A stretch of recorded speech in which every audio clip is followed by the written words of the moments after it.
I'm Joanna Figueroa, and here we are in the Moto Lab today. And I'm going to talk to you guys about how to put together strip sets and how to make sure that they are the size that you need them to be. So I think sometimes it's the most simple things that can mess us up as we go along in quilting. So I thought I would go back to one of the basics that I know most of us know how to do. But when you're sewing strip sets that have multiple pieces on them, this is one of the things that's easiest to forget about, and small things on here will make big problems, create big problems for you later. So whenever you're sewing strip sets together and you're sewing the whole strip from beginning to end, it's very easy to get a little bit relaxed as you're sewing, and then your seam won't actually be 1/4 of an inch all the way through. So first thing you want to do as you're sewing all the way down a strip set is to make sure that you're actually that the pieces are staying together and that you're going all the way through on an actual 1/4 inch. Because like I said, it's very easy to kind of get a little bit wobbly. So the next thing that you want to do is, I would suggest that if you're doing a strip set, like for this project that we're working on, that has multiple strip sets, that you never wait until the end to press them all open at once.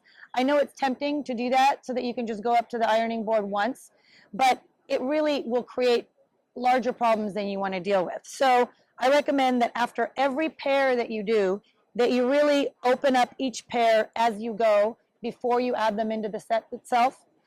And the thing I've found, and this happens to my students all the time, is when they're done with the strip set, it's not exactly, it's wobbly, it kind of curves a little bit like this. And so one of the things as you're working on that is you want to make sure that you've actually pressed this all the way open. It's very easy as you're pressing it open to press some of it, and then in some spots to basically press it open like this. And as you're pressing, you don't really notice that, but you've got a large amount of fabric that gets caught in that seam right there. And then when you add that tiny little 1/16 of an inch there, and then 1/16 of an inch here, by the time you get to the end, it's not the size you need it to be. So you just really want to make sure that with your iron, you press it completely open, and as you go, you want to make sure that your strip set is still straight. And so that it's not, a lot of times the strip sets will come out of the pressing looking kind of like that. It's very easy to do that with the iron. You want to make sure that your strips are actually straight. The beauty of fabric is that you can get it to do what you want. So you basically want to make sure you're pressing it straight and that you're opening it all the way. And so when you have the set like this, so this one has 1, 2, 3, 4, 5, 6. So we basically had 3 pairs of those 2 sets, and all the way through, you want to make sure that it's, so like here, for example, can you see that right there on the camera? If I push that, I did that on there on purpose for you to show you how easy it is to leave a little bit of that fabric in there. So we started off here with 1.5 inch strips. So when we're done, we want to make sure that this strip set is 6.5 inches all the way across. Okay, so we've got 1, 2, 3, 4, 5, 6.5. And it's almost right to there. And you just want to make sure that it's that same size. For this strip set is working on a pattern that I have called Navajo Stars. Because the next set you're going to do is you're going to cut these apart at the 60-degree angle. So this was the other thing I wanted to show you. A lot of times when we're putting strip sets together like this, it's in order to cut it apart on some kind of an angle.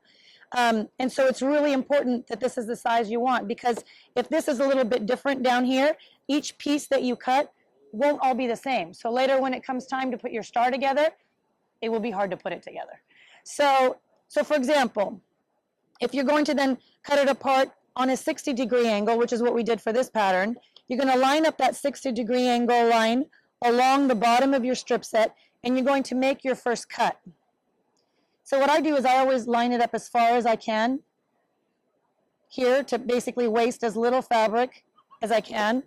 And I know it's a little bit awkward, but that's usually what I do on the first cut, is I literally just kind of do this. And then this is kind of my last tip on these kinds of strip set piecing, is that when you go to cut your triangle, that you actually find exactly where that point is. It's very easy to cut it over like a 1/16 of an inch or 1/4 of an inch, but then you're not getting the size you need. So what you're going to do is, you had it lined up like this on this 60. You're basically going to shift it over on the other 60. So if you haven't used much of the angles on these rulers, this is a 60 and this is also a 60.